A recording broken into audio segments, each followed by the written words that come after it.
Well, welcome to the podcast. Thanks. Yeah, I'm excited to kind of have you here. Would you like to introduce yourself, and we'll get started there? Yeah, my name is Sameer Singhal, and I'm the president and CEO at CFD Research. Awesome. So I know your background and your with CFD is from the very beginning. This started in your parents' basement, and you grew up here in Huntsville. Talk a little bit about growing up here in Huntsville and kind of the journey that your career would take you for undergraduate and graduate school.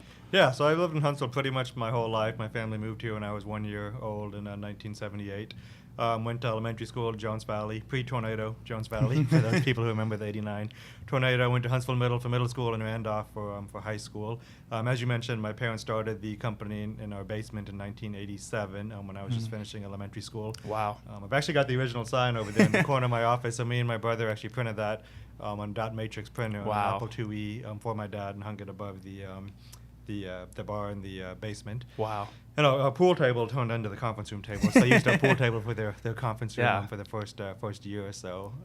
Yeah, and then was the company at that point just like you're both of your parents, or did they have like other family members or other employees at the early stages? No, it was really just my parents, and then they had one or two other people who joined them a couple of months after founding the company. Okay, yeah, and then you would then end up pursuing your college degree and would go off for school. Talk a little bit about where you decided to go to school and kind of that journey. Yeah.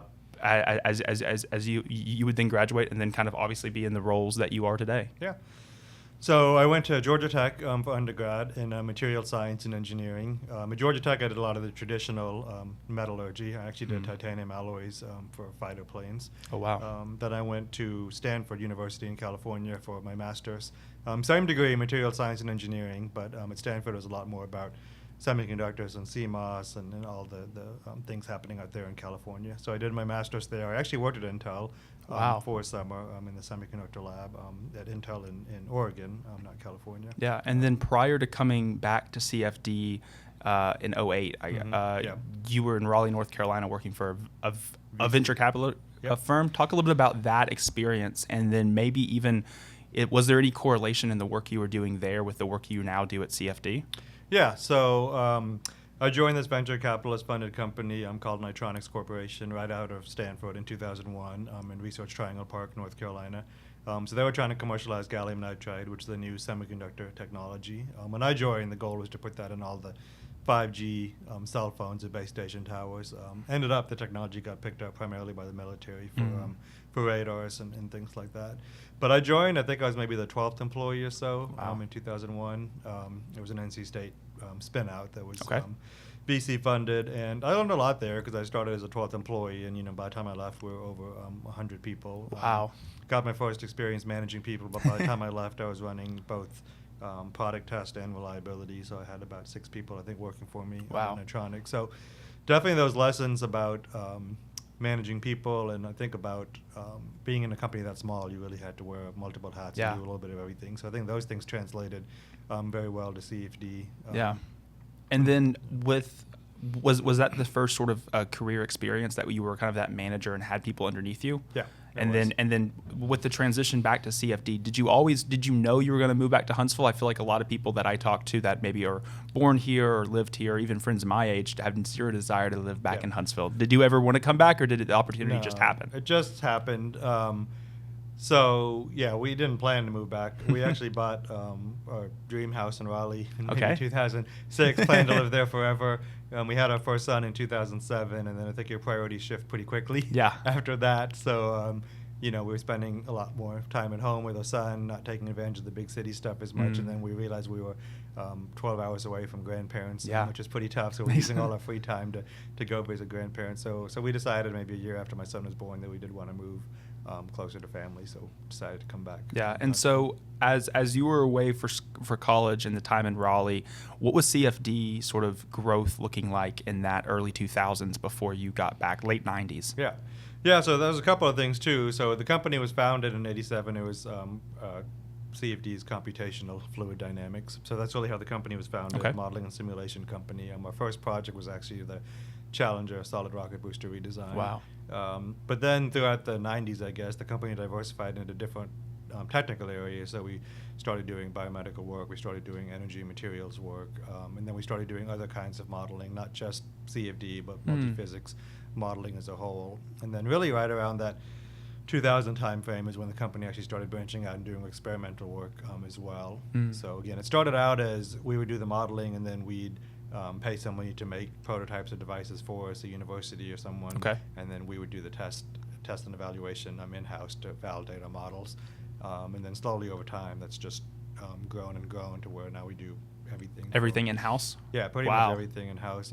But that was actually a big reason for me coming back as well, because I definitely know how to do modeling and simulation, understand the power of it, but I was also had a little bit more experimental bent myself. So the company branching out into that experimental piece in the 2000s, I guess, made it more exciting and palpable for me to come back. Yeah, and at the time you came back, what was the size of CFD Research at that time? I think we were between 75 and 100 when I came back. Wow, okay. And I know, so when you came back, what was your role here at CFD Research prior to, I guess, maybe 5 or 6 years ago, you were promoted to the president and CEO? Yeah, so we started pretty slowly. When I came in 2008, I was just a group leader, so that's our entry-level management position. I think I had maybe 2 or 3 people working for me. I came back, and me and my dad had a pretty serious conversation that I didn't want to come back with the intention that I'd be CEO one day. I said, maybe I will be, but that's not why I'm coming back. I wanted to see how it goes. I didn't know if I wanted that level of responsibility and being pulled away from the technical that much. So I think I was a group leader for a year or 2, and then a manager. I think I got promoted to director maybe in 2011, and then I became vice president towards the end of 2013. I remember that. Okay. And then I took over as president and CEO at the end of 2016. Yeah. Was the transition to that role? Did you feel like the positions that you held prior to becoming the president and CEO prepared you for being president and CEO, or do you think there was still some unknown that you kind of the first maybe year you were kind of trying to navigate?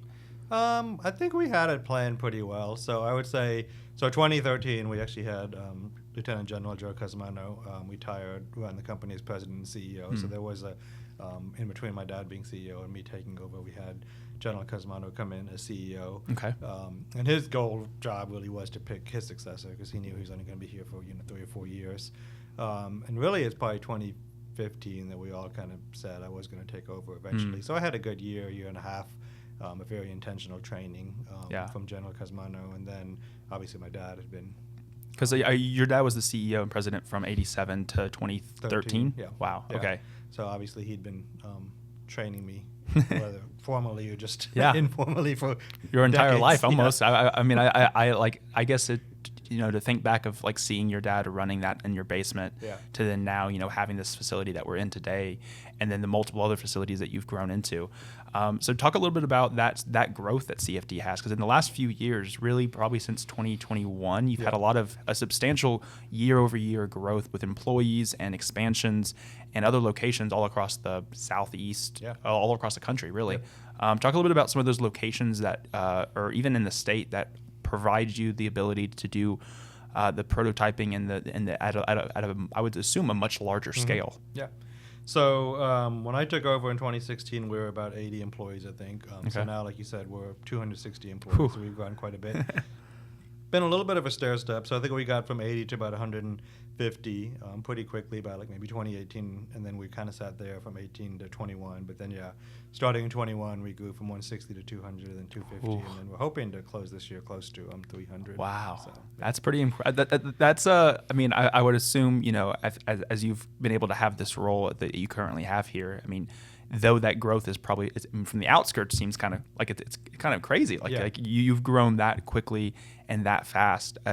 Was there ever a moment in that 21 to 24 time period up until now, or us recording, that adding all these people were a little scary, or did you feel like as though the work that was being done at CFD Research was adequate to support the need of all these new employees? Yeah.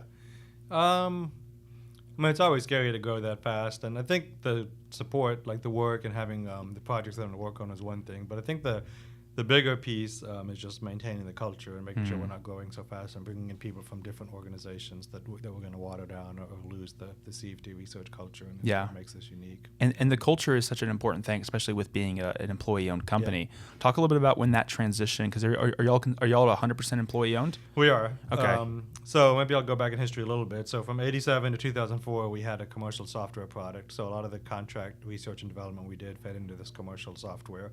So then, consequently, a lot of the profit was being sent back into that software product to make it better and to have a sales force. In 2004, we actually sold that software division of the company. Wow. So we were actually 140 employees at that time. We transferred 42 employees with the spinoff of that company, which brought us back below 100. But at that time, my parents made the decision, since we didn't have a product to send the profits to, they formed the ESOP all the way back in 2004. But wow. We were just growing organically, just taking a smaller portion of the profit and using it to buy shares from the founder. So 2 or 3% a year, basically. And then we finally crossed 50% employee owned in 2020, and that's when we got serious about, well, now that we're majority ESOP, we should start figuring out when we want to go 100% ESOP. Of course, 2020 wasn't the best time to do anything because we had a lot of other challenges to deal with COVID. But then finally, at the end of 22, we made the decision that we were going to go 100% ESOP. Wow. Pretty complicated transaction, so we finally closed it in October of 2023. Wow. So it's a fairly new thing, but I mean that dedication to being employee owned was, 20 years ago. Yeah, exactly. Which is incredible, because at the time, there was a few companies in town that were definitely employee owned and doing it at big scales. Dynetics at the time, and then Torch was slowly becoming a thing. But to even have that idea and then the interest that your parents had to do something like that, did they see that concept work in other businesses that they were a part of or had been a part of? They did, and that's one of the best things I think about being in Huntsville, and I tell everyone else, kind of our secret sauce to Huntsville is the mentorship and the relationships in the community. I think we're very much a community that believes in not dividing up the pie, but making the pie big enough that everyone gets their own share. So people like Mark Bendixson and Bill Rourke were, big mentors for my dad and for me now. But back then, helping my dad decide to do the ESOP and what the benefits are, and even the nuts and bolts of how to set it up. Yeah, and because I would assume, and it's been incredible to see over the last really probably 20 years, probably since that initial thought your parents had to be an ESOP, the amount of ESOPs that we have here in town.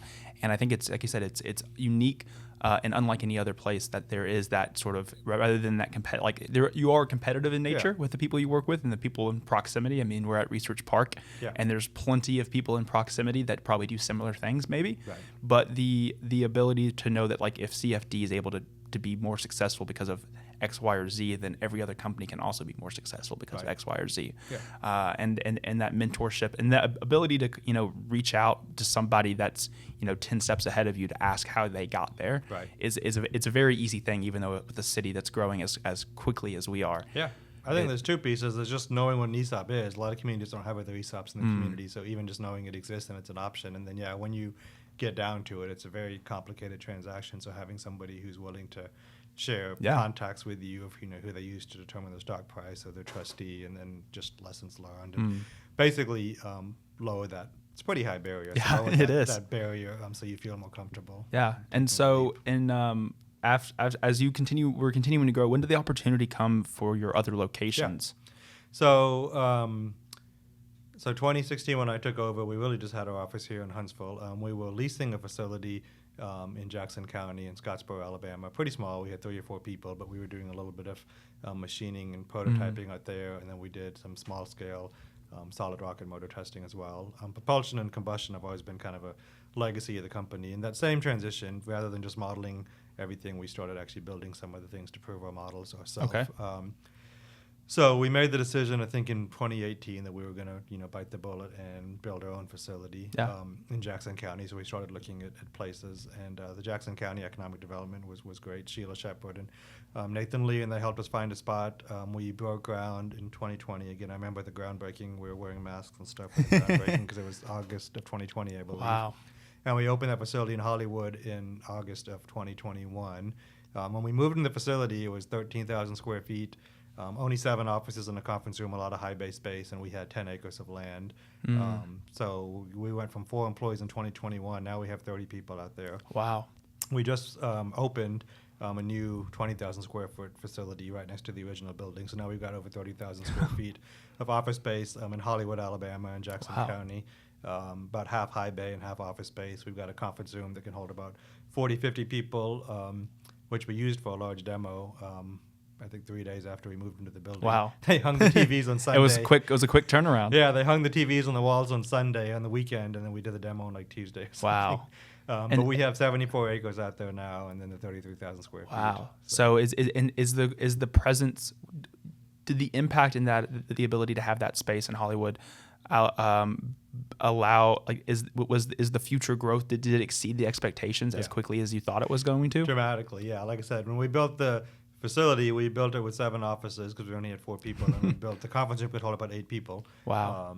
It's one of those, I mean, I don't know if it's if you build it, they will come thing, but we built it before we had contracts and work, and then we started bringing people out there and saying, hey, we can do this out here and this out here for you, and then it might have just been luck, but work just started. Yeah, I mean, I think luck plays a key role in a lot of things, but I think, your ability to be prepared for that opportunity when the luck does come, because otherwise you wouldn't be able to be as successful with the space. And to now see that you have 74 acres is pretty incredible. Yeah, that's actually one of my favorite quotes. Luck is when preparation meets opportunity. Yeah. So I think we were prepared to seize on the opportunities by having the space. So it's worked out really well. So we still do propulsion testing, like solid rocket motor firings out there. We do a lot of hypersonic ground tests. That's probably been the biggest growth area. Okay. So doing ground testing for hypersonics, and then we do aviation power. And then you've expanded to other locations too. Talk a little bit about some of the other locations and kind of the desire to kind of be in that proximity of in that city. Yeah.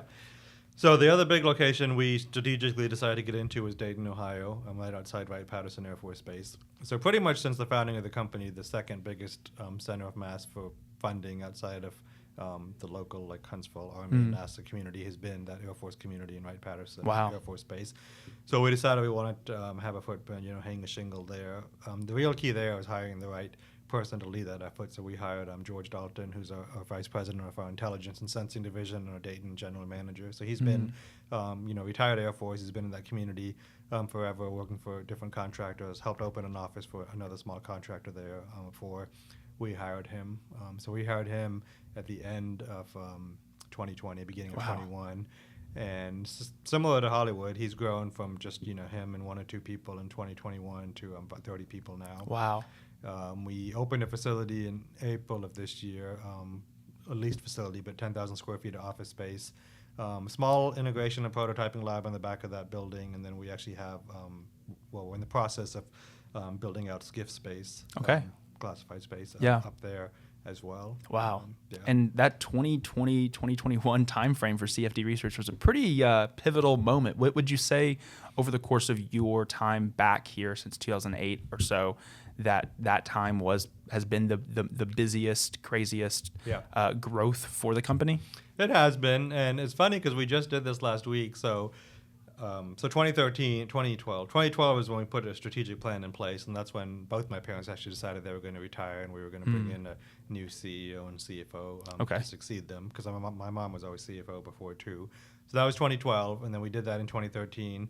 And then then I took over in 16, and my whole goal was just honestly getting my arms around the operation, understanding the back office more, and then just building relationships with the other executives. And then fall of 2020 is when we actually did our next strategic plan. We called it the CFD 2025 plan. But I think that gave us a lot of the focus on, we want to do more prototyping and tests, and we want to build up this Hollywood operation. We want to make a commitment to actually having a facility in Dayton. Again, those are things that we've been talking about for 4 or 5 years, but 2020 is when we said, okay, we're going to do this by 2025. Interesting. And it's ironic because just last week we spent 3 days doing an offsite where we just created a 2030 strategic plan. Wow. But part of the message is we did this in 2020 to create our 2025 strategic plan. We met most of our 2025 goals, and the process worked really well, so we basically repeated it again for 2030. Yeah, and I mean, and this has been the CFD Research from the get-go. It's been a family run business, and the growth has been incredible. Do you continue to see that growth? I think your brother's a part of the company as well. Do you see or hope your kids will be a part of the company one day, or like what sort of that future looking ahead seem like as you've already looking at 2030? Yeah. So I mean, I don't want to put that pressure on them. Is what I always tell them. So my kids are 17 and 12, so they're a little bit away. My son is a senior, so he's applying to colleges and trying to decide. He does want to be an engineer. There we go. Yep. I didn't tell him he had to be, but he said he does want to be an engineer. Awesome. But yeah, I mean, same thing my dad did with me. I mean, he never said you need to come back to CFD Research. He encouraged me to go work for that VC company and try something different. Yeah. So I think it'd be the same. Yeah, and it's like the stars kind of aligned for you to get back here. You know, and you didn't really want to come back to Huntsville, and so like that opportunity to go off and have that experience and have that that work under your belt to then, if they do decide to come back or if they do decide to stay here for college, like there's the opportunities either way. Yeah. So and in 2021, you also with the employee owners' input, started the Delta Foundation. We did. Talk a little bit about what the Delta Foundation is and kind of the impact it's been able to have in the last 3 years or so. Yeah. So, I mean, as a company, we've always believed in giving back to the community. One of the things I've always said is, my family and the company CFD Research grew up in the Huntsville community, so we always had a goal to give back. My parents always did that. One of my mom's rules is the first check of the month always goes to a charity. She's been doing that since the company was founded, and we still do that. So as a company, we support lots of big organizations like the Liz Hurley Breast Cancer Run and the Heart Walk. But this idea came from our employees. Other companies in town have employee-led giving, and they were like, it's great that the company does all of this, but we'd like to have our own fund where we can put, we can contribute some of our paycheck into a fund, and then we can decide how those funds get used. And I think the idea is if you just have, $500 to give away, you can make this much impact. But if you pool $500 from 100 or so employee owners and then you can start giving away, $5,000, $10,000, $20,000 grants. So I think we've given away close to $100,000 since we started. The employees have given away close to $100,000 since they started. Yeah.